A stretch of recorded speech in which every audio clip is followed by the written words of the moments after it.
السلام علیکم ورحمۃ اللہ وبرکاتہ۔ کامیاب خوشگوار ازدواجی زندگی کا موضوع جاری ہے۔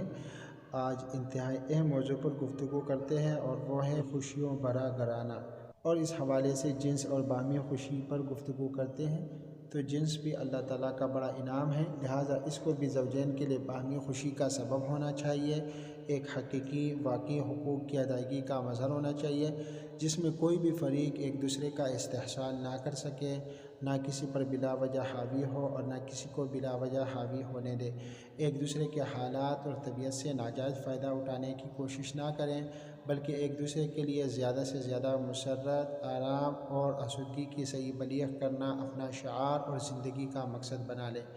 کاش لوگوں کو یہ بات معلوم ہو جائے کہ میاں بیوی کا باہمی سچی محبت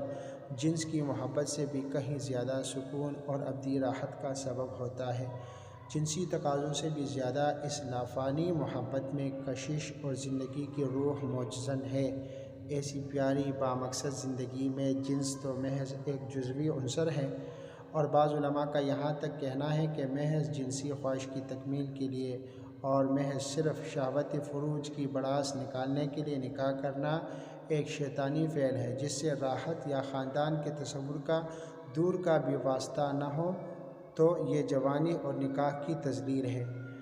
اگر زوجین میں سے دونوں اس بات کا تہیہ کر لیں کہ اپنا مقصد یہ بنا لیں کہ خواہ کتنی ہی قربانی دینا پڑے، وہ اپنے شریک حیات کو لطف اندوز خوشحال بنانے کے تمام اسباب فراہم کرے گا، کسی قسم کی پریشانی، رنج و ملال، دل گرفتگی پاس نہ آنے دے گا، حوصلہ بند رکھے، تو دونوں حقیقی معنی میں ایک روح اور دو قالب ہو جائیں گے۔ اس طرح نہ صرف دنیا میں بلکہ آخرت میں بھی شریک حیات بعد الممات رہنے کے اہل ہو جائیں گے انشاءاللہ، اور ان کو کبھی جدا نہیں کیا جائے گا۔ اللہ تعالیٰ ان کو اس دنیا میں بھی نوازے گا اور آخرت میں بھی انشاءاللہ العزیز، جیسا کہ سورہ فصلت کی آیت نمبر 31 اور 32 میں ارشاد ربانی ہے، اور تمہارے لیے ہے وہاں جو چاہے جی تمہارے، اور تمہارے لیے ہے وہاں جو کچھ مانگو، مہمانی ہے اس بخشنے والے مہربان کی طرف سے۔ اس آیت کا مصداق بنا دیں گے۔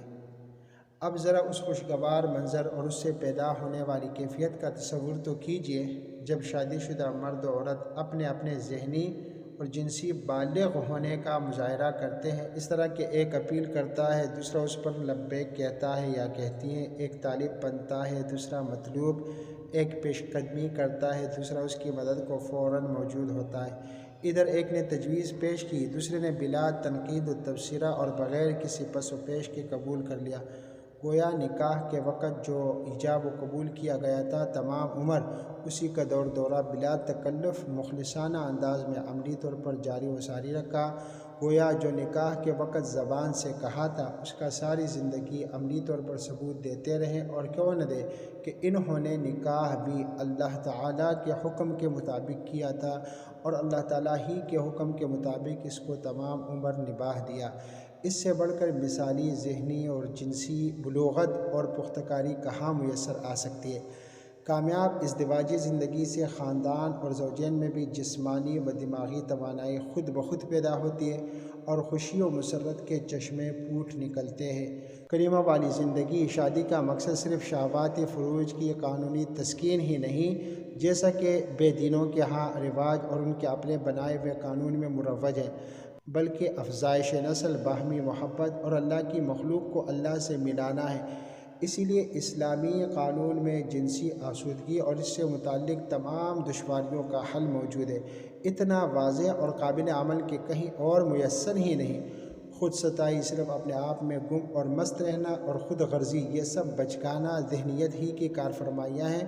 جس سے شادی خانہ آبادی خانہ بربادی میں مبدل ہو جاتی ہے۔ آپ تو خود ہی فیصلہ کر سکتے ہیں کہ صرف وہی شخص محبت اور خلوص کا اہل ہو سکتا ہے جو اپنی غرض اور خواہش کو اپنی شریک حیات کی خاطر فنا کر دے۔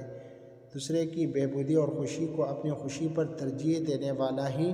کامیاب شوہر یا کامیاب بیوی ہونے کی اہل ہو سکتی ہے۔ جب شوہر اور بیوی مل کر یہ کلمہ والی ذہنی پختگاری کی زندگی اپنا لیتے ہیں اور ان اصولوں پر گامزن ہوتے ہیں، تو یقین سے کہا جا سکتا ہے کہ ان کے اندر کسی قسم کی گھریلو یا جنسی بحران اور پریشانی لاحق نہیں ہو سکتی، واللہ اعلم۔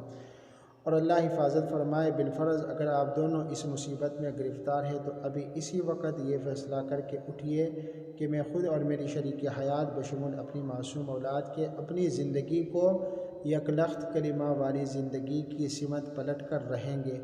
خوشی اور مسرت اپنا شعار ہوگا، اپنے گھر کو جنت کا نمونہ بنائیں گے،